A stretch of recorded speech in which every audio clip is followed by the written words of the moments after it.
వివాదాస్పద డైరెక్టర్ రామ్ గోపాల్ వర్మ కాసేపట్లో ఒంగోలు పోలీసుల ముందు హాజరు కానున్నట్లు తెలుస్తోంది. తనపై నమోదైన కేసు విషయంలో ప్రకాశం జిల్లా ఒంగోలు రూరల్ పిఎస్లో హాజరవనున్నారు. ఇప్పటికే విచారణకు హాజరు కావాలని ఆర్జీవీకి ఒంగోలు రూరల్ పోలీసులు నోటీసులు అందజేశారు. గతంలోనూ నోటీసులు ఇచ్చిన హాజరు కాలేదు. కోర్టును ఆశ్రయించినప్పటికీ ఊరట లభించలేదు. దీంతో ఇవాళ ఉదయం 11 గంటలకు హాజరవుతున్నట్లు ఆర్జీవీ సమాచారం ఇచ్చినట్లు పోలీసులు ధృవీకరించారు. విచారణకు హాజరు కావాలని పోలీసులు ఇప్పటికే మొబైల్, వాట్సాప్ ద్వారా సమాచారం అందించారు. వైసీపీ ప్రభుత్వ హయాంలో తీసిన వ్యూహం చిత్రం ప్రమోషన్ వేడుకల్లో చంద్రబాబు, పవన్ కళ్యాణ్, నారా లోకేష్లపై ఆర్జీవీ అనుచిత వ్యాఖ్యలు చేశారు. అనంతరం 2024లో కూటమి అధికారంలోకి రావడంతో ఆర్జీవీపై టీడీపీ కార్యకర్త మద్దిపాడు పిఎస్లో నవంబర్ 10న ఫిర్యాదు చేశాడు. ఈ నేపథ్యంలోనే కాసేపట్లో రామ్ గోపాల్ వర్మ ఒంగోలు పోలీసుల ఎదుట విచారణకు హాజరు కాబోతున్నారు. ఇదే విషయానికి సంబంధించి పూర్తి సమాచారం ఆన్ గ్రౌండ్ నుంచి మా ప్రతినిధి శంకర్ అందిస్తారు. శంకర్, ఇంకా ఎంతసేపట్లో ఆర్జీవీ అక్కడికి హాజరయ్యే అవకాశం ఉంది స్టేషన్కి? మరి కొద్దిసేపట్లో వివాదాస్పద దర్శకుడు ఆర్జీవీ ఇక్కడ ఒంగోలు రూరల్ పోలీస్ స్టేషన్ కు చేరుకోబోతున్నారు. ఇప్పటికే వాళ్ళ లాయర్ ఉన్నటువంటి నీలకంఠకి చేరుకున్నారు. అదే విచారణ అధికారి ఉన్నారో ఈ కేసుకు సంబంధించిన విచారణాధికారి శ్రీకాంత్ బాబు ఇప్పటికే పోలీస్ స్టేషన్ చేరుకున్నారు. ఏదైతే ఈ సంబంధించిన 7 సెక్షన్ల కింద కేసు నమోదయ్యాయో ఈ 7 సెక్షన్లు చూసినట్టయితే ఇంకా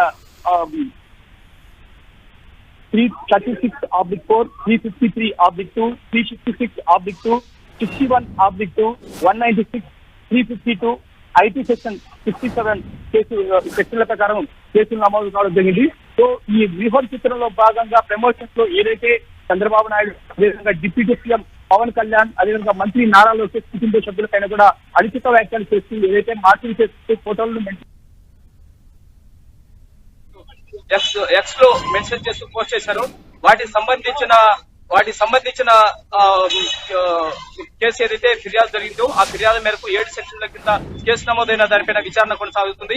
ఈ విచారణకు సంబంధించిన పలు ప్రశ్నలకు సంబంధించిన వాటిని ఇప్పటికే విచారణాధికారి శ్రీకాంత్ బాబు ఇక్కడ రెడీ చేశారు.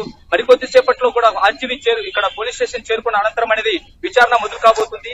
సో ఈ విచారణలో ఆర్జీవీ ఏ విధంగా సహకరిస్తాడు, ఒకవేళ సహకరించకపోతే పోలీసుల డైరెక్షన్స్ ఏ విధంగా ఉండబోతుంది అని కూడా చాలా ఆసక్తిని రేపుతుంది. ఎందుకంటే ఇప్పటికే హైకోర్టు ఆర్జీవీకి శంకర్, అయితే ఆర్జీవీని విచారించడానికి ఏ అధికారులను నియమించారు? ఎవరెవరు, ఏ పోలీస్ అధికారులు విచారించుతున్నారు ఆర్జీవీని రోజు?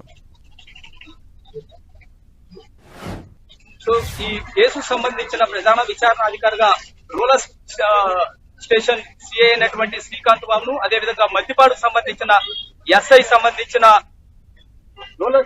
మద్దిపాడు పిఎస్ కు సంబంధించిన ఎస్ఐ ఈ ఇద్దరు అధికారుల ఆధ్వర్యంలో ఇక్కడ విచారణ అనేది కొనసాగుతుంది. అదేవిధంగా ఏమైనా ఈ బృందంలో కూడా పాల్గొంటాయా లేదనే కూడా సమాచారం తెలియవలసింది. అయితే ఆర్జీవీకి సంబంధించిన ఈ కేసులో ఈ 7 సెక్షన్లకు సంబంధించిన కేసులో మొత్తం పలు ప్రశ్నలు కూడా ఇప్పటికే విచారణాధికారి సిద్ధం చేసుకున్నట్టు కూడా తెలుస్తుంది.